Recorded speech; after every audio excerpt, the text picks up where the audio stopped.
Here with another video where I share my thoughts and opinions on someone or something going on in this wacky weird wrestling world. As you can tell by the title below, this one will be a video where I share my thoughts and opinions on if Liv Morgan is really a future WWE Hall of Famer. Would love to know what your thoughts and opinions are on that down in the comments below. It would be greatly appreciated by yours truly. And I'm not saying put Liv Morgan in the class of 2025.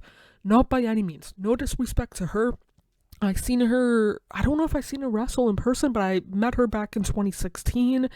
Yeah, I did at one of the dark matches for TakeOver Toronto the night before. But either way, when it comes to Liv Morgan, she is admittedly not one of my favorite women's wrestlers in Canada or the US. No disrespect to her. I can understand why people would enjoy watching her in the ring on the mic. She's a former multiple-time champion within WWE, former tag champion, former Raw women's champion as well, whatever it's called now. I don't know if she won the SmackDown Women's Championship off the top of my head. She's participated in every Women's Royal Rumble match, which only her and Natalya have done that. Money in the Bank winner as well, and all of that stuff. So she definitely, considering how relatively quickly she's won those championships, had those accomplishments, you could argue like that's justifiably Hall of Famer.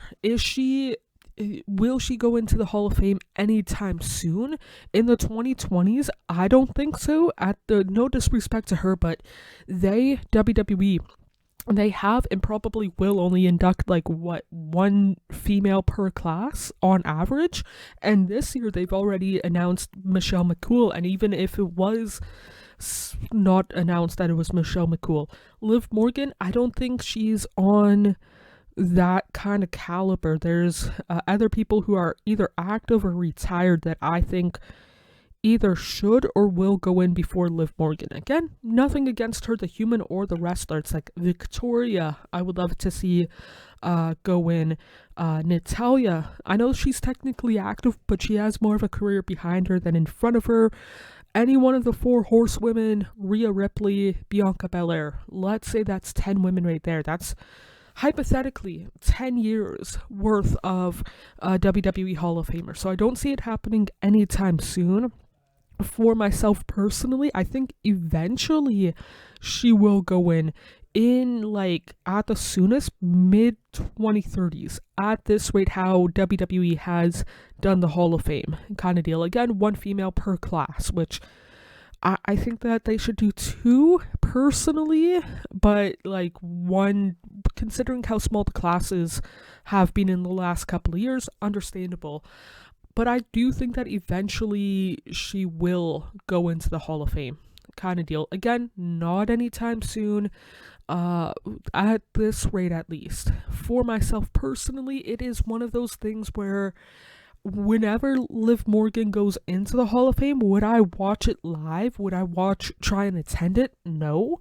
Personally, I've said this before, Hall of Fames are not necessarily my thing. Like, whenever I watch TV, whether it's wrestling, sports in general, TV shows, like traditional TV or movies, I want to be entertained. Hall of Fame, for the most part, does not do that for myself personally. Liv Morgan, she's not one of kind of like my people that I would watch, like Rey Mysterio I watched live, Paul Heyman I watched live, Undertaker I didn't, Bella Twins I don't think I did, Beth Phoenix I watched, and Shawn Michaels I watched, Edge I watched, off the top of my head kind of deal. Liv Morgan, for myself personally, is not in that tier of men or women that I would watch the Hall of Fame, whether it's live or in the cases of most of them back on DVD and Blu-ray.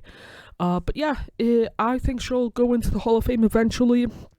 Win again at the earliest, at this rate, mid 2030s. So maybe not WrestleMania 50, but at Mania 51 is probably the soonest kind of deal at this rate, assuming that it's going to be held around WrestleMania weekend, because that would be semi-smart decision business-wise. But either way, that's it for this one. Feel free to let me know your thoughts down in the comments below. It would be greatly appreciated by yours truly. Treat yourself as well as possible, mentally, emotionally, and physically, because you deserve the absolute gosh darn best.